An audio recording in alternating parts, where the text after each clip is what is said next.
Hi, everybody. I'm Diane Brady. I am here with Professor Peter Singer, you've been called the world's greatest living philosopher, and you are here in the U.S. right now on a book tour for your new book. You're calling it Animal Liberation Now. So, welcome, Professor Singer. I should mention, of course, Professor of Bioethics at Princeton.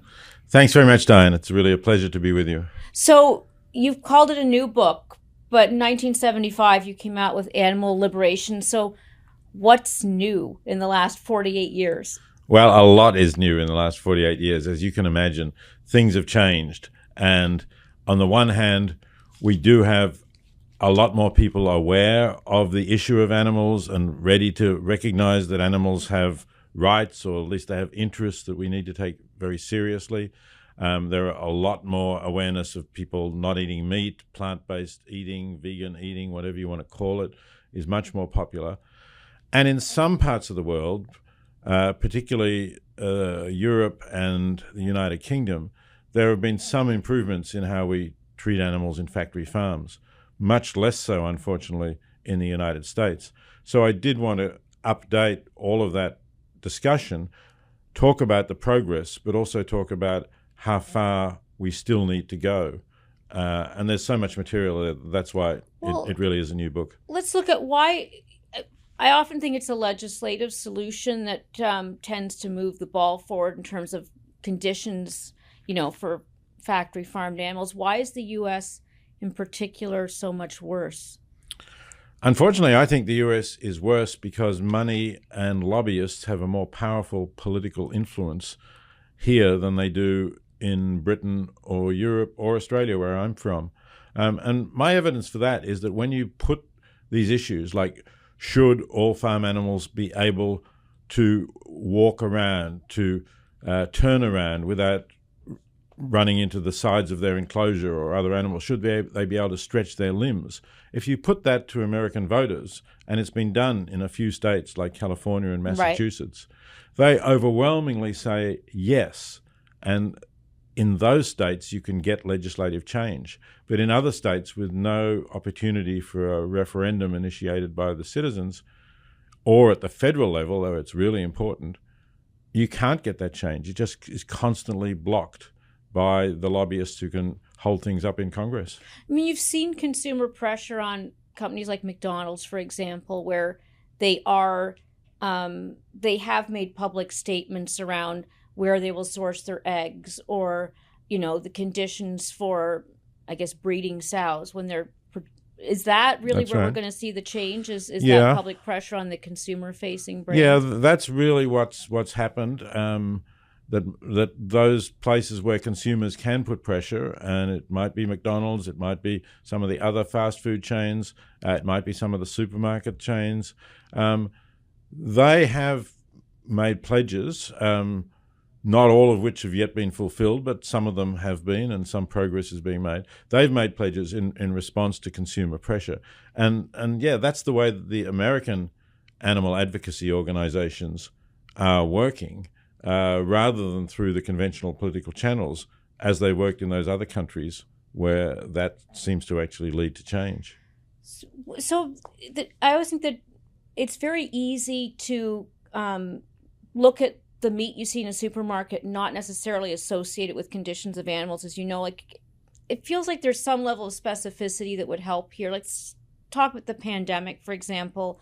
We saw, by necessity, sort of a mass slaughter of animals when plants were being shut down. Is there anything in particular that you think really drives it home for people as to the level of cruelty in the food chain that we have? I think the fact that during that pandemic, those pigs who were not able to be slaughtered, at the right moment, instead of finding a humane way of killing them, they were put in big sheds, crowded into sheds. The ventilation was shut down, and then heat was introduced deliberately, steam heat. And those pigs, millions of them during the pandemic, died over hours from heat stroke. So heating pigs to death, that seems to me to be quite shocking. And then it's happened with even larger numbers of hens getting avian flu. and more than 50 million hens have died through this, what's called VSD plus is the term in the industry, ventilator shutdown plus, and the plus is usually extra adding heat. Again, that would not be allowed in Europe or the United Kingdom. How would you kill 50 million chickens in Europe? Well, you're not killing 50 million at once, but you're going into different plants and operations, and you're finding ways that are quicker than that. Now, there's not a good way of killing hundreds of thousands or even millions of birds, but you can do it quicker. There's use of you spray a foam in, which releases carbon dioxide, I think it is, and they die certainly a lot more quickly than being heated to death and with less suffering. I'm not saying that it's good death or that it's acceptable, but it's definitely better than what is standardly done in the United States.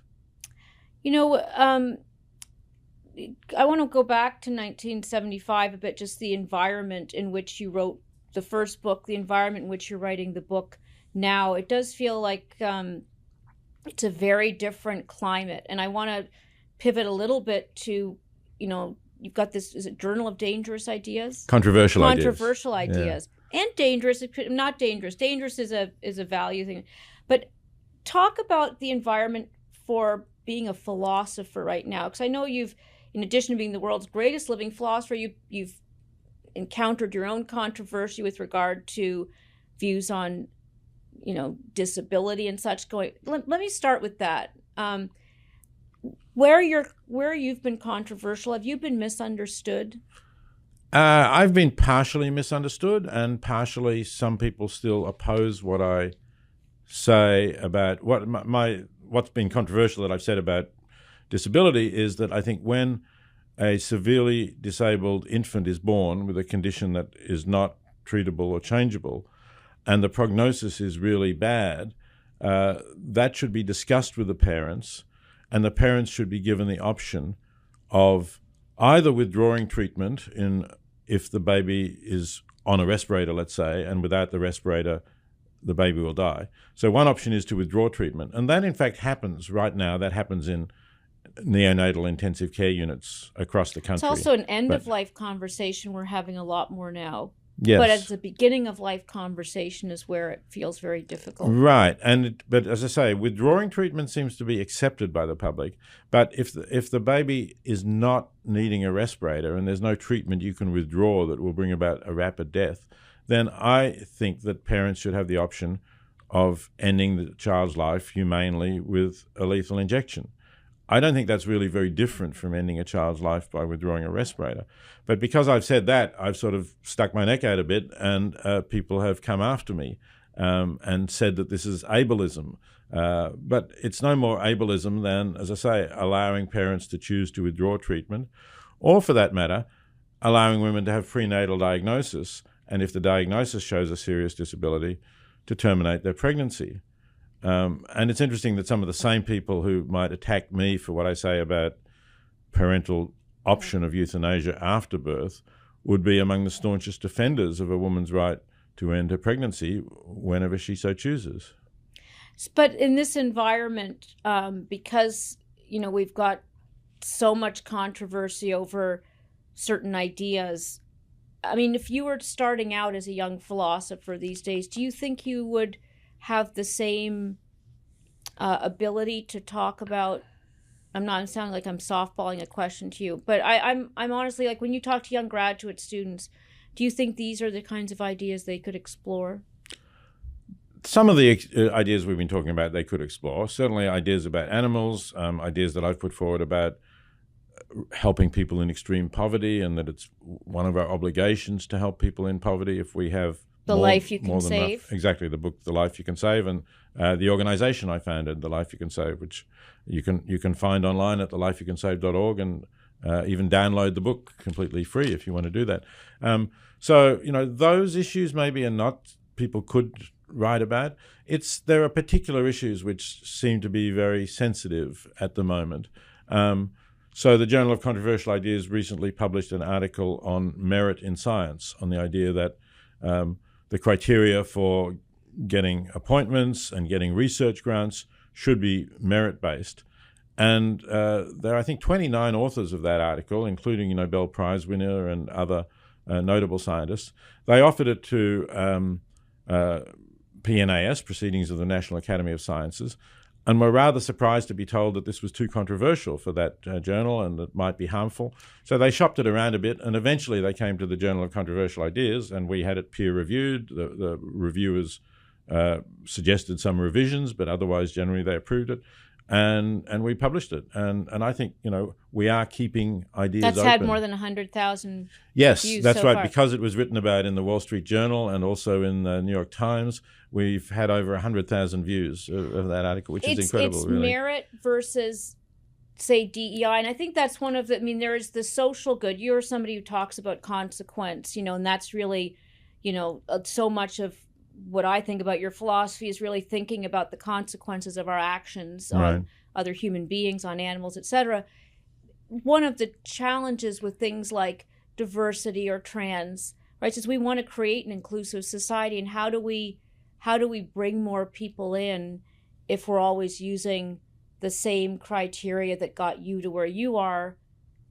It's a difficult conversation. It can't just be a simple question of merit versus no merit. It's not a simple question. And of course, when groups are disadvantaged, they may have merit, but it doesn't show itself because they haven't had the educational background to get it, or in other ways, they haven't had the opportunities. Maybe they couldn't afford the individual tutoring that wealthier families might give to their kids. So certainly you have to take all of those factors into account. But, the idea that you just have to have a certain number of people of different backgrounds and that you will appoint them or that you will give them funding because of that reason, that's questionable at least. I think that's at least it should be debated. And whether you come down one side or the other on it, I think the fact that these authors could not get their article published except through our journal is a worrying sign, because I think if you don't like ideas, then it's not good to just suppress them. What you should do is refute them, produce your counter arguments, and if people want to send refutations of any of the articles in the Journal of Controversial Ideas, we'll also send them to our reviewers, and we will publish them if they're well argued. I think, I agree with you. I think that obviously we want a forum for ideas. I would love to debate them on the merit one, because I think that one I'd love, because the question is anybody suffering by opening the door wider is part of what people think about. Let me get back a second to just the zeitgeist and animal liberation, because I think the pandemic, we talk a lot about what we do to animals, and the conversation has been focused on the condition for animals. It feels like with the pandemic, we're also looking at how our treatment of animals is impacting us as human beings, since we're talking about an epidemic that was allegedly spawned by... Well, it came from animals. Which animals it came from or whatever, market, yes. We don't know. Does that shift the conversation when you're talking to people? I think it should. I think it's pretty obvious that most of the pandemics that we've had have come from animals. The previous pandemic to COVID-19 was the swine flu pandemic, which clearly came from factory farm pigs. You think about it, you put tens of thousands of animals in a building, crowded together, stressed, and viruses will be in there, and they will transmit very easily across these animals whose immune systems may not be working as well as they should because of the stress. And then you have humans going in there and doing things with them. You are going to get more pandemics, more viruses released in that way. And that's a real danger. And lots of people have warned about that. But it hasn't stopped those factory farms from existing. We've talked about the state of debate. What about the state of capitalism? I know that in terms of, you've been very influential in the Giving Pledge. Are we as giving a society now as even we were when you were starting out? Are we more giving? I think the United States is a giving society. And if you look at the number of dollars donated to charitable causes, it has actually increased, although the number of people giving has shrunk, and that's a worrying sign. Well, wealth concentration may be a factor in that. That's right. The very wealthy people are giving more. But my problem is that they're not really giving effectively, or they're not paying attention to where are the causes where they can do the most good, whether it's per dollar or per $1 million that they're able to give. I think that's really important. And that's why I set up The Life You Can Save, to curate a list of the most effective organizations that are helping people in extreme poverty. Because that's, I think, if you want to help humans anyway, that's where the dollar goes furthest. It goes furthest when you're helping people who are struggling to live on about $2 per day. And it's pretty easy to realize that if people are living on $700 or $800 a year, and you have $1,000 to give, you can transform their life, because now they can do things that they could never afford to do, like have a little capital to start a small business, which they couldn't do before because they needed to spend all their money just to eat and feed themselves and their family and provide some shelter. So I would like Americans to do a little more research, to go online, to look at The Life You Can Save, for example, or to look at GiveWell, which is another organization that does this kind of research, and say, I want to give to the organizations where I'll get the best value for money. After all, that's what we do when we go around shopping. If we're buying a new phone or a new car or whatever, of course we check around, we do some research. Where will I get the best value for my money? When people give to charity, unfortunately, it's much more impulsive, and they don't. And I wish they brought the same mentality to giving to charity that they would to buying penny wise, something. pound foolish, I think is the term. But one last question, Professor Singer, is to young people, or any people, frankly, we're in a society right now where there's more concern about job displacement, a lot of emphasis on STEM. You're from a philosophy degree, and I'm sure when many kids go to university and they say they're going to study philosophy, it doesn't necessarily make a parent's heart sing, and it doesn't necessarily make an employer impressed. Also, what is the value of philosophy right now? It's funny you said that about not impressing parents, because my father said exactly that. He said, well, here how you will you earn a living as a philosopher? Well, you've done okay, and you've given a lot away. Yeah. So people should do philosophy because it helps them to think. It helps them to reason. And I think that's valuable, whatever they're going to do. If they're going to go into corporations of some sort, being able to reason and argue is important.